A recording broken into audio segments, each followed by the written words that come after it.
first when I was sitting there, I was thinking, oh, I wish I went first. And as I was sitting there, I knew what I was going to start off with, and I was going to talk about the history of St. Angela. And the last time my mother heard me speak, she's sitting right there, I was the first one to speak. And there were 12 people after me, and she never really complains much, but when I called her afterwards, she goes, "You could have mentioned you had a mother."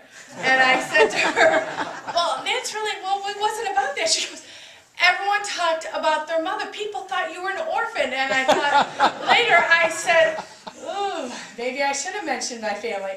And when I was sitting there and I heard Dan talk so highly of his family, and then I heard Glenn speak of his family, I thought to myself, it's good I came last. So I am from a family of 8. There is my mother. We went to Catholic school. I grew up at St. Ferdinand's, Belmont and Central. Went to Mother Guerin. And then my mom, with my younger siblings, moved north, and now she's in St. Juliana's. I'm in St. Juliana's. 6 out of the 8 siblings live off of Toohey Avenue in different parishes. 2 are in St. Mary of the Woods, 1 is in St. Paul the Cross, and 3 are in St. Juliana. So, you know, there you go. All right? Okay. I am principal at St. Angela School. St. Angela School is on the west side of Chicago. It borders Oak Park. So I have been there 13 years, and throughout the years, when people have asked me, "You're on the west side?" I always say it's the Park Ridge of the west side. It is very much as close to a family area that you can get on the west side. Our church closed 6 years ago. And when our church closed, when I started St. Angela's 13 years ago, there were 7 parishes, and they all sort of came together, and it was called WICAM, Westside Catholic Educational Ministries. And I was involved with it from the beginning. And the principal at our school had been there probably 15 years then. She was there a total of 26 years. She just retired. And her name was Sister Mary Finnegan. And Sister Mary Finnegan, St. Angela's was a Providence school. She was a Mercy, and the Providence nuns left, and she took over, and then she brought more Mercy nuns there. And when the church closed, people would say to me, "Ooh, how is the school going to stay open?" And it was very easy for me to say, "Well, we'll stay open. Sister Mary, she'll run it." And we did. And when the church closed, our enrollment did drop, and we went under 200. And in the Archdiocese, when you go under 200, that's the red flag. And for a few years there, we would be waiting for Sister Mary to come back from the big meeting from the Archdiocese to see if we were open for another year. And in the past 3 years, our enrollment then started to grow. Sister Mary left last year. We knew she was going to leave, so it was a very smooth transition. I had the year to learn everything that she did that I had no idea that she did. And our enrollment this year, last year was 270, and my goal was for it to be 300. So if we could just make it to 300, I could really show everyone, yes, Sister Mary's been there 26 years. Yes, everyone knows her in this area, but we can make 300. And we made 300 by June, and throughout the whole summer, we went and we went and we went. And the last Catholic New World, granted it was page 25, but we made the New World, and it was because we reached 400 students this year. Ooh. So we jumped from 270 to 400 in 1 year, and that's huge in the Archdiocese to do that, and it's huge to do it without a church, without a pastor, without that support. So us making that page 25 in the New World was like us making the headlines of the Tribune. Believe me, we were very happy with it. And St. Angela, years ago, it used to house 1,000 students. So in some ways, with us celebrating 400, it seems sort of, But in those days, too, because I'm so young, but in those days, they would have sometimes 40, 45 students in a class, whereas now we max it out at 25. So, but for us, we were very proud of that. And we were fortunate because when our church closed, we still did get support from the Archdiocese. Big Shoulders, I don't know if anyone's familiar with Big Shoulders. They are a fabulous, fabulous organization, and they really stood behind us. And it was because of them and with the Archdiocese. And as Glenn spoke, it's getting out there and it's getting the support. And that really is what makes us run, is the support. when I first started at St. Angela, I was at Help of Christians, and halfway through the year, Help of Christians closed. So in October, that was it. They said, okay, there's a position open at St. Angela. And at all these meetings, Sister Mary would talk, and she would at the end pray, and she would thank us for our ministry. And I would always pray and be respectful, but I always thought, it's not a ministry, it's a job. You know, but that must be the nun in her saying it's a ministry. And it amazed me, as the years went on, how it became a ministry for me also.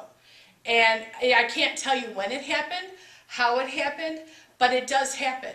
And I think that's what this in-service or this session is about, is when your job changes for you. And even though you can't really pinpoint the exact date or time, but it does happen. And I was fortunate, and I feel blessed that I was able to be part of this whole process through St. Angela, because it definitely made me who I was. It really, who I am now.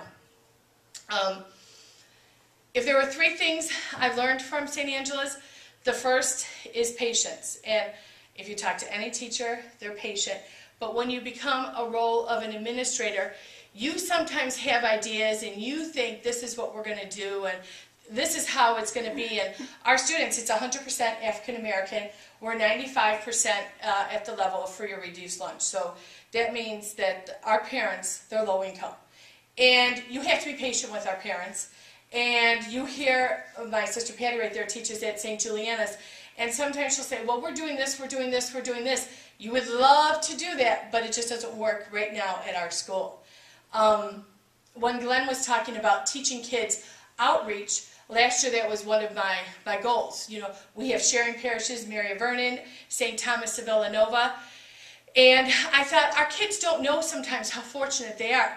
So I decided we were going to rent a bus, and I was taking our honor roll students to Misericordia, which is also another mercy organization.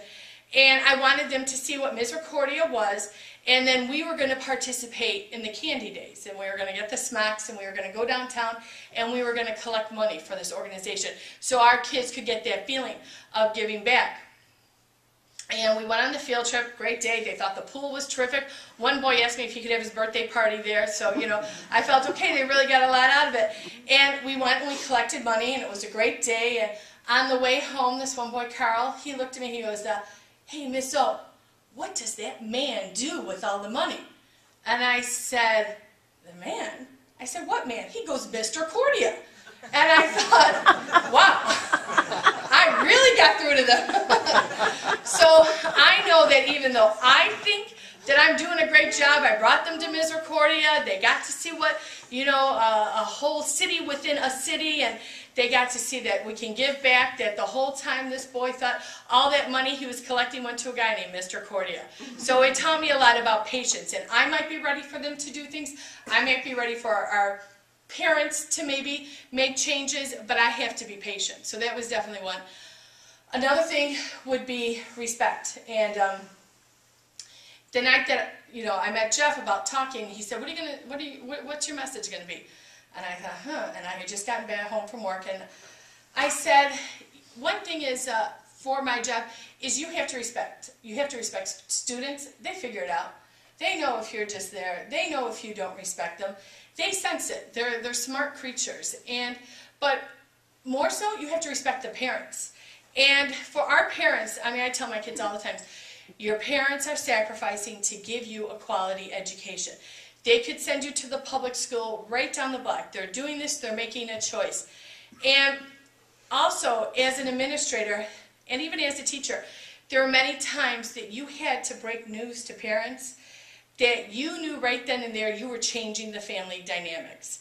And it's difficult sometimes. And the night that I met with Jeff, he said, well, what? And I said, well, you know, today we had a girl who sent a boy, 5th graders, and the girl sent a boy a picture she shouldn't have on her phone. And I had to have the mom in, and the mom came in with a great smile on her face. She has 3 other kids. And I had to I made the girl tell her mother what she did. And you watch a parent when they hear that devastating news. That's their 5th grade daughter. And she did something that you hear, and the reason they have them in this Catholic school is so they're not exposed to this. And this girl did it. She did it at home. It was a Friday night, and she did it. And to tell a parent that, and to watch a parent's face, it's difficult. And then I, sent the girl out of the room, and you look at the parent, and you have to tell the parent, she made a mistake, but you're her parent, and you have to love her. You still have to go home.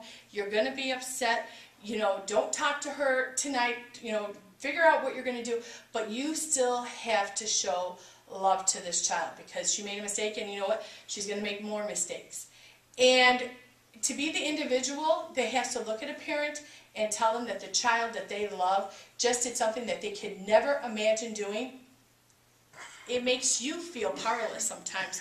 But also you do feel that you're adding something because you're trying to let the parent see it happened, it's done, now we have to fix it. So that respect for parents, they sense it. And you have to be able to say to them, they made a mistake, let's move on. So I would definitely say the second thing that I've learned at St. Angela is respect. And the third would be faith. You could not keep a school going within this economy, with the church closed, with enrollment that went under 200, without having faith. Having faith in people that want to hear the message, that want to hear the good things that are going on. And there are so many times that you're involved in something's going on, and we don't really refer to it as faith. I have someone gave me a plaque in my room, and the word is providential. And we use that word a lot at St. Angela. And if there was anything that I would hope that you would leave with is the meaning of that word to us. This past weekend, our sharing parish, as I said, it was Mary of Vernon and Vernon Hills. I'd never been there before. I knew that there was shopping around there, but I had never really been at the church. And I had to speak at all the masses, and to thank the parishioners for the support, the tuition assistance that they send. And at the first Mass, it was Saturday night, and this young man, probably 30 years old, had 2 little kids, and he was standing in the back of the church. And as he was leaving, he stopped and handed me a sheet of paper, and it just said his name and a phone number. And he said, I don't have my checkbook. Call me on Monday. I want to help with someone's tuition. Okay, I put it in my pocket. And Monday morning, a mother came in. Her daughter last year, she was a student at our school. She had a brain tumor, and it was operated on at Children's Memorial. Over the summer, she was in summer school, and we found out she had to go to Boston because there was some treatment that she needed, and she had to have this treatment in Boston, so she didn't start school. She came to see us before she left. We had a fundraiser to give the family some money for Boston. Not a lot. I think we raised $400, but it was from our students. It was from their heart. And the mother came in. Well, when the mother sat down, I thought, ooh, I filled that room. And I thought, oh, I'm going to have to talk to the teacher. I'm going to have to get an assistant in there to help with the girl, because after the treatment, I knew it wasn't going to be an easy transition. And as I'm talking to him, and the mother looked at me, and the mother said, she can only start half days, the doctor said, for a month or so. And the mother looked at me, and she said, Miss O, we have no money. And I said, no worry, just, here, pick up the homework on Wednesday, have her start on Monday, we'll figure that out. And she left, and I thought, okay, now I got to break the news to the teacher that she's getting another student. And I saw the number, and I said, oh, I'm going to call the gentleman. And when I called him, he said, tell me a family now. Tell me a family that I can help. And I said, you're not going to believe this. It almost sounded like chicken soup for principals. I said, I had a family. When you're reading the chicken soup and you really don't believe it happened. This was really it when I was on the phone. I go, look, you're not going to believe this, but I had a family. They just came in, and I said I wasn't sure when the girl was going to be able to come back. She was in Boston. I sort of just gave him a 2-minute summary of the story.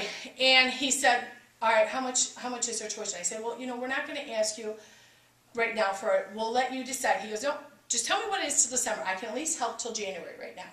And I said, okay, well, till January, it would be, the end of the year, it would be $600. He said, okay, I'll send that $600 today.